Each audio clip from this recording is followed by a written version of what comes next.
News 18 Bangla স্বাগত। আমি সব্যসাচী আপনাদের সঙ্গে। আর শুরুতেই যে খবরে চোখ রাখবো, ফের জমাজলে বিদ্যুৎস্পৃষ্ট হয়ে মৃত্যু। দমদমের বান্ধবনগরে দুর্ঘটনা, লাইট পোস্টে হাত দিতেই বিদ্যুৎস্পৃষ্ট। অনুপ রয়েছেন আমাদের সঙ্গে এই মুহূর্তে টেলিফোনে। অনুপ, দমদম যে বান্ধবনগর, সেই বান্ধবনগর যখন ঠিক সন্ধ্যা 6টা নাগাদ দুই বান্ধবী মূলত তারা যখন রাস্তা দিয়ে যাচ্ছিল, ঠিক সেই সময় একটি 4 চাকা গাড়ি যখন যাচ্ছিল, সেই সময় যখন সাইডে উঠতে যায় এবং সেই সময় লাইট পোস্টে একটি হাত দিয়ে দেয় একজন তাদের মধ্যে, এবং তাকে বাঁচাতে গেলে কিন্তু আরো একজন বিদ্যুৎস্পৃষ্ট হয় এবং সেখানেই কিন্তু গুরুতর অবস্থায় আশঙ্কাজনক হয়ে পড়ে। পরবর্তী সময় মৃত্যু হয়।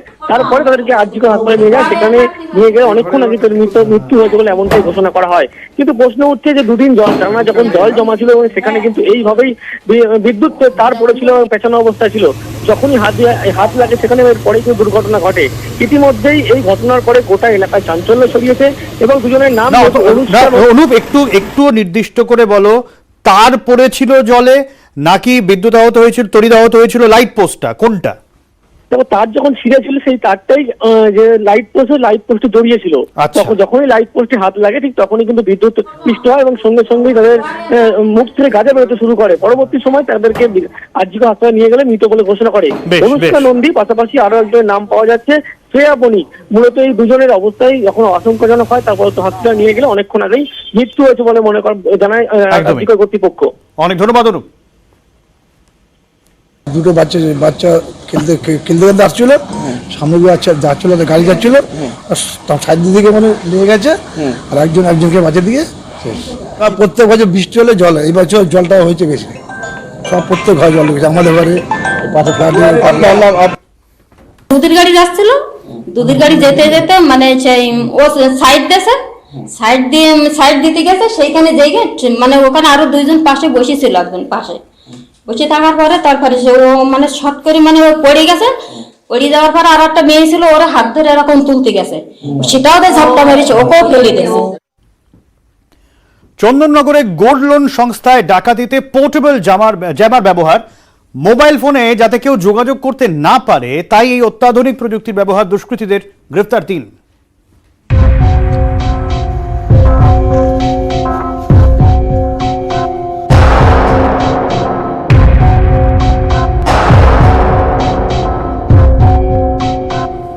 মঙ্গলবার চন্দননগরে গোল্ড লোন সংস্থায় ডাকাতি, সেখানেই আধুনিক প্রযুক্তির ব্যবহার।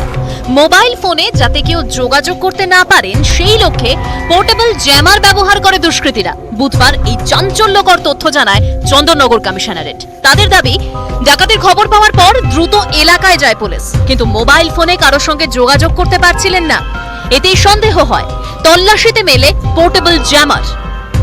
সবচেয়ে আশ্চর্য ব্যাপার যে এদের সাথে পোর্টেবল জ্যামার ক্যারি করছিলেন। পোর্টেবল জ্যামার হওয়ার কারণে কোনো রকম communication, mobile communication place of occurrence থেকে হচ্ছিল না। পোর্টেবল জ্যামার অনলাইনে কিনতে পাওয়া যায়। 10 থেকে 15 মিটার এলাকা জুড়ে কাজ করে। বিভিন্ন কর্পোরেট সংস্থা গুরুত্বপূর্ণ বৈঠকের সময় পোর্টেবল জ্যামার ব্যবহার করে। এবার ডাকাতির সময় সেই জ্যামার ব্যবহার দুষ্কৃতীদের। ধৃত 3 জনের থেকে উদ্ধার হয়েছে 2টি পোর্টেবল জ্যামার, 3টি আগ্নেয়াস্ত্র, 2টি মোটর বাইক এবং 1.5 লক্ষ টাকা। হুগলি থেকে সৈকত বিশ্বাস, নিউজ 18 বাংলা। ভোটের খবর। ভোট ভবানীপুরে আর নজর দিল্লিতে। নিশানায় মোদি শাহ। ভারতে তালিবানি শাসন হতে দেবেন না, সুর চড়ালেন মমতা বন্দ্যোপাধ্যায়।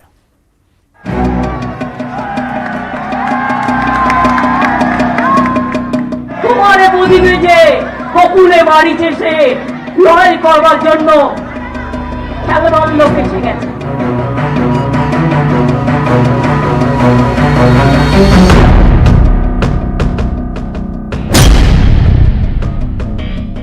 আমরা এখানে গাছ ফুটলে দিল্লিতে কি গাছ বড় হবে?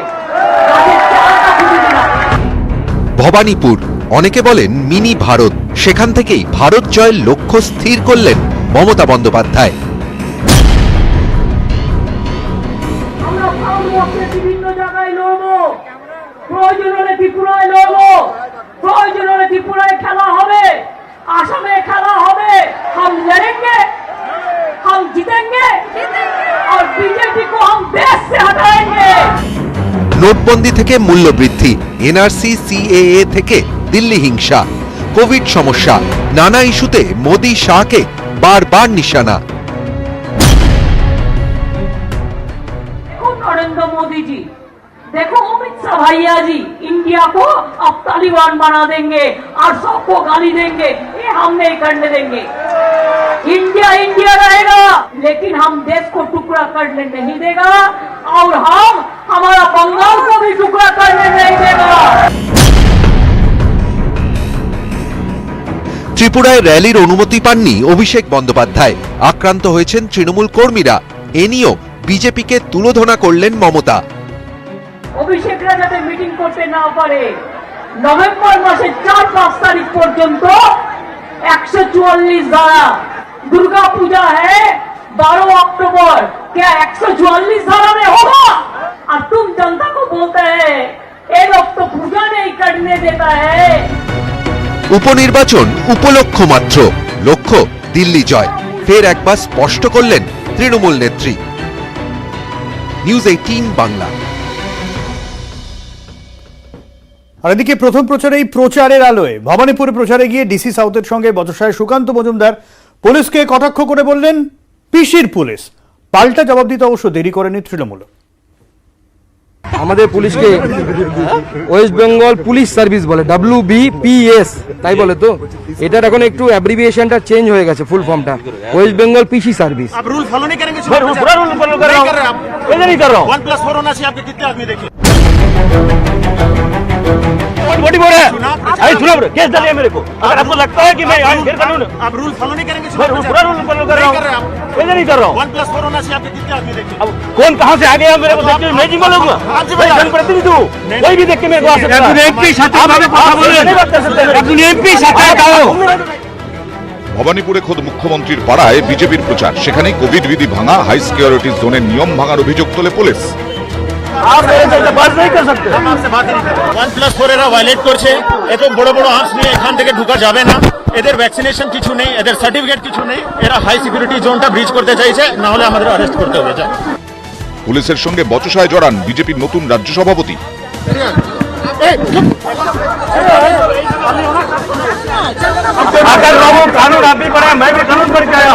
আমাদের পুলিশকে ওয়েস্ট বেঙ্গল পুলিশ সার্ভিস বলে, WBPS তাই বলে তো। এটার এখন একটু অ্যাব্রিভিয়েশনটা চেঞ্জ হয়ে গেছে, ফুল ফর্মটা ওয়েস্ট বেঙ্গল পিসি সার্ভিস। ওনাদের বক্তব্য ভারতবর্ষের যারা কেন্দ্রীয় বাহিনী তারা নাকি মমতা ব্যানার্জির সিকিউরিটির ক্ষেত্রে থ্রেট, এত আর্মস নিয়ে নাকি সেখানে যাওয়া যাবে না। এটা ভারতবর্ষের সেনাবাহিনীর জওয়ানদের আমার মনে হয় অপমান। ভবানীপুরটা 50,000-এর বেশি ভোটে হার, তা হারের জন্য আগে থেকে যুক্তি তৈরি করে রাখছে।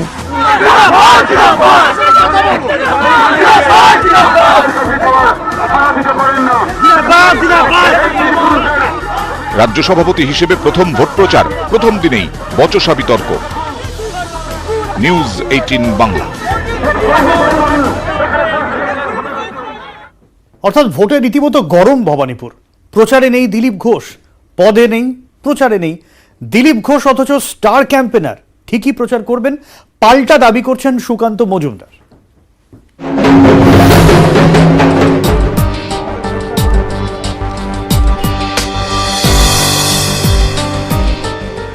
ভবানীপুরে বিজেপি প্রার্থীকে নিয়ে প্রচারে কেন্দ্রীয় মন্ত্রী হরদীপ সিং পুরী। ভবানীপুরে খাস মুখ্যমন্ত্রীর বুথে প্রচার বিজেপি নতুন রাজ্য সভাপতির। কিন্তু কোথায় গেলেন দিলীপ ঘোষ? ভোটে গরম ভবানীপুরে বুধবার দেখাই মিলল না বিজেপির সদ্য প্রাক্তন রাজ্য সভাপতির। অথচ এই দিলীপই প্রায় প্রতিদিনই সকাল সকাল পৌঁছে যেতেন ভবানীপুর, চায়ের কাপেই প্রচারের ঝড় তুলতেন। রাতারাতি রাজ্য বিজেপিতে বড়সড় রদবদল। নতুন সভাপতি আসা থেকে প্রাক্তন সভাপতি দূরে দূরে। বলে দিচ্ছি আমার নেতাদেরকে যে আমি এখানে অ্যাভেলেবেল, যখন তারা যে কাজে আমাকে লাগাবেন সেটা ওনারা যেরকম বলবেন সেভাবে আমি করব। মেদিনীপুরে বেশি সময় দেবো আমার নির্বাচন ক্ষেত্রে, কারণ সভাপতি থাকার জন্য সারা রাজ্যে সময় দিতে হতো, ওখানে সময় কম ছিল। এখন অনেক খুব বন্যাও চলছে, কিছু ত্রাণ সামগ্রী পাঠানো হয়েছে। নিজের সংসদীয় কেন্দ্র মেদিনীপুরেই এবার মন দিতে চাইছেন দিলীপ ঘোষ। তাহলে কি ভবানীপুরে বিজেপির প্রচারে আর নামবেন না? মাননীয় দিলীপ দা, শুভেন্দু দা, এনারা স্টার ক্যাম্পেনার, এনারাও আসবেন, প্রত্যেকে আসবেন। না, আমি আজকে যাচ্ছি না, আমি কাল মুর্শিদাবাদ যাচ্ছি, 2 দিন ফিরে এসে শেষ 2-3 দিন এখানে থাকবো। উনি এত লম্ফজম্প করলেন, এত বিবৃতি দিলেন, এত অকথা কুকথা পার্টি ওকে সরিয়ে দিল, তো তাই উনি তাই হতাশ হয়ে পড়েছেন। সভাপতির পদ গেছে, প্রচারেও দেখা মিলল না। বুধবার ভবানীপুরে দিলীপের অনুপস্থিতি ঘিরেই শোরগোল। নিউজ 18 বাংলা। বিজেপির নতুন রাজ্য সভাপতি, হেস্টিংসে সংবর্ধনা, গড়হাজির বেশ কয়েকজন বিজেপি নেতা, আর এর পেছনেই অনেকে অন্যরকম গন্ধ পাচ্ছেন। সোমবার আচমকা বিজেপি রাজ্য সভাপতি বদল, দিলীপ ঘোষের জায়গায় সুকান্ত মজুমদার। মঙ্গলবার হেস্টিংসে নতুন বিজেপি রাজ্য সভাপতির সংবর্ধনা, সেখানে অনুপস্থিত রাজ্য বিজেপির সহসভাপতি বিশ্বপ্রিয় রায় চৌধুরী, রাজ্য বিজেপির সাধারণ সম্পাদক সায়ন্তন বসু, রাজু বন্দ্যোপাধ্যায়, রথীন্দ্র বসু, এছাড়াও গড়হাজির সাংসদ লকেট চট্টোপাধ্যায়।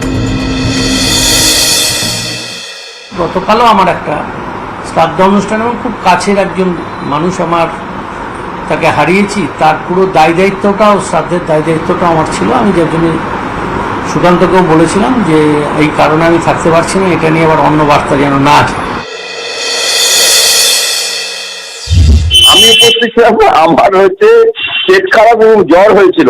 আমি এই বিষয়ে সবার সাথে যোগাযোগ রেখেছি। সায়ন্তন বসুর দাবি, ব্যক্তিগত কারণে বাড়িতে ছিলেন। সূত্রের খবর, রাজু বন্দ্যোপাধ্যায় বাঁকুড়ায় ছিলেন, লকেট চট্টোপাধ্যায় ছিলেন দিল্লিতে। রাজ্য বিজেপির এইসব নেতাদের অনুপস্থিতির পিছনে অনেকে অন্য গন্ধ পাচ্ছেন। তারা মনে করিয়ে দিচ্ছেন, বিশ্বপ্রিয় রায় চৌধুরী এবং রথীন্দ্র বসু দুই নেতাই দিলীপ ঘোষের ঘনিষ্ঠ বলে পরিচিত। দিলীপই এই দুজনকে বিজেপি শৃঙ্খলা রক্ষা কমিটির সদস্যও করেন। দিলীপ ঘোষের সময়ই গুরুত্ব বাড়ে রাজু বন্দ্যোপাধ্যায়ের। দিলীপ ঘনিষ্ঠ বলে পরিচিত এই সব নেতারা কি আচমকা রাজ্য সভাপতি বদল মেনে নিতে পারেননি? তাই কি নতুন সভাপতির সংবর্ধনা অনুষ্ঠানে তারা অনুপস্থিত? এবার কি তাহলে রাজ্য বিজেপিতে নতুন টিম সুকান্ত? এখনই তো বলা মুশকিল, রাজ্য কমিটি তৈরি করতে কতদিন লাগবে। আমরা খুব তাড়াতাড়ি বসবো এবং খুব তাড়াতাড়ি আশা করি করে ফেলতে পারবো। সংঘের অন্তর্দ্বন্দ্বেই কি কুর্সিচ্যুত দিলীপ? বিজেপি রাজ্য সভাপতি বদলের পর এ নিয়ে জোর জল্পনা। এবার সুকান্তর সংবর্ধনায় রাজ্য নেতৃত্বের একাংশের না থাকা নিয়েও নানা গুঞ্জন। ক্যামেরায় বিপুল ঘোষের সঙ্গে সৌরজ্যোতি বন্দ্যোপাধ্যায়, নিউজ 18 বাংলা। রক্ষকই ভক্ষক, সিবিআই জালে ইছাপুর রাইফেল ফ্যাক্টরির ক্যাশিয়ার 1,70,00,000 টাকা তছরূপের অভিযোগ।